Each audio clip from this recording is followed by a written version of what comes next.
Good evening. So, this is the email marketing show, and been thinking it'd be kind of fun to do this every single day. So I thought, you know what, I did one yesterday. I did one very recently before that. I'm gonna try and keep up the flow. Today I'm gonna talk a little bit about reports. Probably the more boring aspect of marketing. I'm not gonna get heavy into reports. But I'm going to talk about something that I think is really important. So even if you outsource or hire somebody to do them for you, I think it's critical that you know the old saying, whatever gets measured gets managed, and with email, there's no exception. So I think in the first video I talked about reports because I was doing some and I was trying to decide what the perfect email scorecard was going to be. It's a fancy word for saying the weekly report or the metrics you keep an eye on. So in the original I talked about 6, starting with obviously your opens, your clicks are the 2 sort of email specific, and then of course is your bounces and your unsubscribes and your complaints. So those are the 5 that are kind of the critical basics, and then 6, which is kind of the obvious, is conversion. You should be looking at how much revenue each email generates. So those 6 are kind of the weekly ones that you need to be looking at. Now, to get a little bit more granular, some of the other things that you should be looking at on a regular basis is, are my lists growing or are they stagnating? So that's one other thing you want to look at. Every single list, you should take a look at it and just put it into a chart. If you're updating it weekly, obviously every week look at what the number is. Is it gone up or is it gone down? Just plunk it into a chart, and obviously it doesn't take rocket science to look at it and see if the numbers are going up or down. You can build a line chart if you need to, but just look at them and make sure that they're going in the right direction. Second thing, if you've got autoresponders or flows, take a look at if they're going up or down. Is there something that needs to be improved there? Obviously you look at the high level numbers. I mean, obviously, clicks should be remaining in the 1 to 1.5% range. Your unsubs should be under 0.03%. Bounce is under, hopefully a 0.5% to 1% max. But anyways, these numbers aren't hard and fast, but just to give you an idea, you should be keeping a look at those, keeping an eye on those numbers. There's no finite number for revenue. Obviously, everybody's got different conversions to different industries, and a conversion can mean different things. But anyways, you should be looking at those numbers and making sure they're not dying off, that you're not keeping or losing an eye on that. So I think those are some of the core things. Obviously, you also want to look at bounces by list. You want to look at, is the click-through rate different on one list than another list? You want to be looking at so I mean, those are the core metrics. We kind of talked about those before, but just wanted to kind of highlight those. Now within each of those core metrics there are stories. For example, was it an image that pulled better than a text link for your click-through? For the opens, was it a factual subject line? Was it a shock subject line, which usually works, but it's clickbait, so you use a shock subject line, you don't necessarily get a good conversion. Use a realistic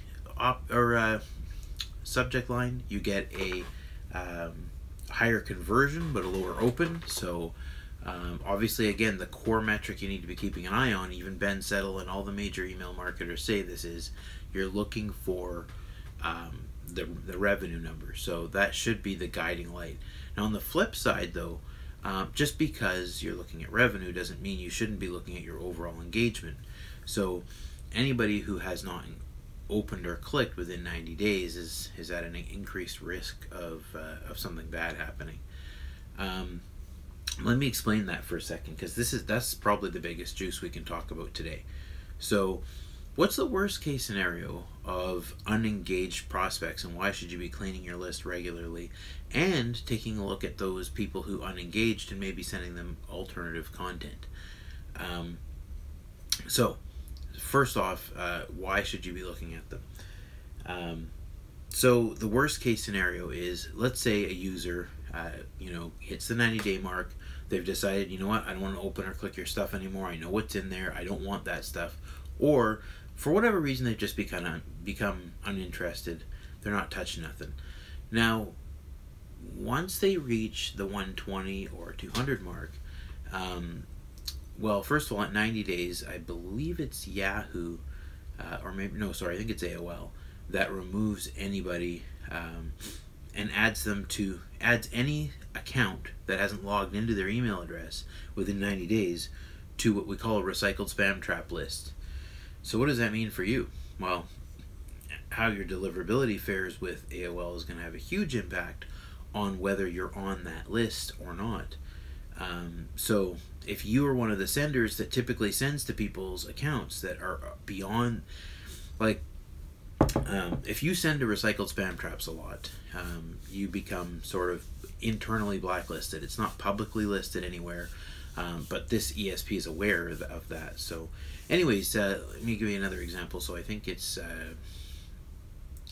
either Yahoo, Hotmail, or Gmail. I know for a fact Gmail is 270 days. So if the user hasn't logged in 270 days, Google is going to start looking at you as a spam trap, and one of their internal, or a spam trap mailer, and one of their internal metrics is, people who send to these types of accounts that if you send to dormant email addresses a lot, and obviously if you're mailing people who don't open your stuff, you don't know if they're dormant or if they're just not interested. But one thing's for sure that you do know: they're not opening your stuff. They're not clicking on your stuff. That's a metric we do have visibility to. So what you have to think about when that's happening is what's the risk? And well, they're at an increased risk of either nailing you as a spam trap. They're at an increased risk of unsubscribing because they're just not interested in your stuff. They're at an increased risk of complaining and getting you again blacklisted, or at a high risk of getting shut down. The worst case scenario is you mail a whole pile of these people, they increase your complaint rate, and they all decide 1 week to complain, and then of course a really high complaint rate can even get your domain taken away. Now that's not going to happen to the average user, but still, so you should remove your unengaged, or option B, if you're not going to remove them, if you think one other test or one other metric that I keep an eye on are people who are unengaged, but they've previously opened something in the last 120.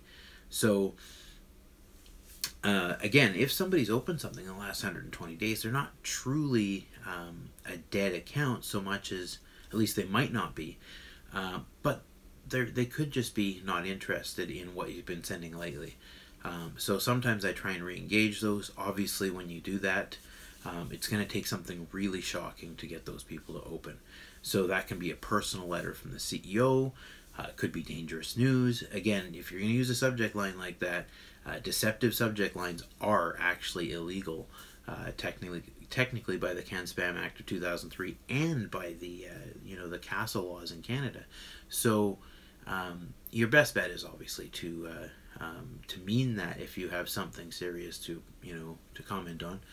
But anyway, I do speak about that on our most recent blog post at www.answerswanted.com about deceptive subject lines.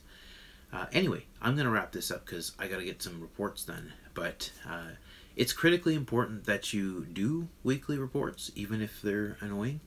It's important that you keep the stats simple enough that you're going to actually take a look at them and consciously think to yourself, okay, based on what I'm reading here, what am I going to do to make sure that these numbers either stay good or don't deplete, or even better, raise up, right? So you do need to look at that.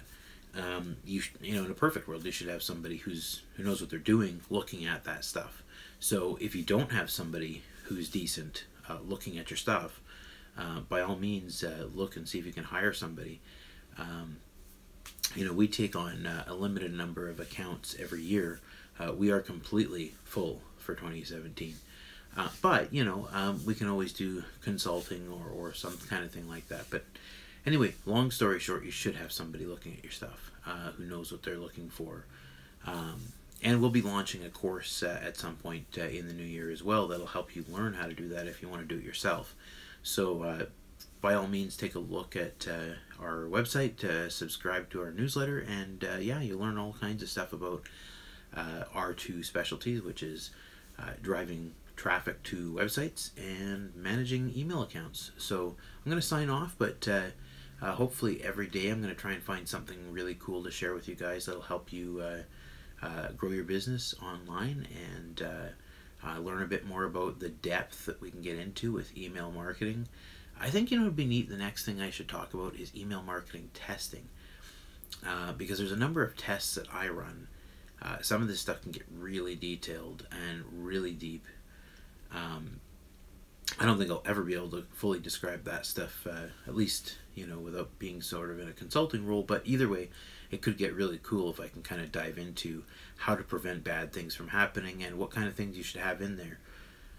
So yeah, anyway, that's it for now.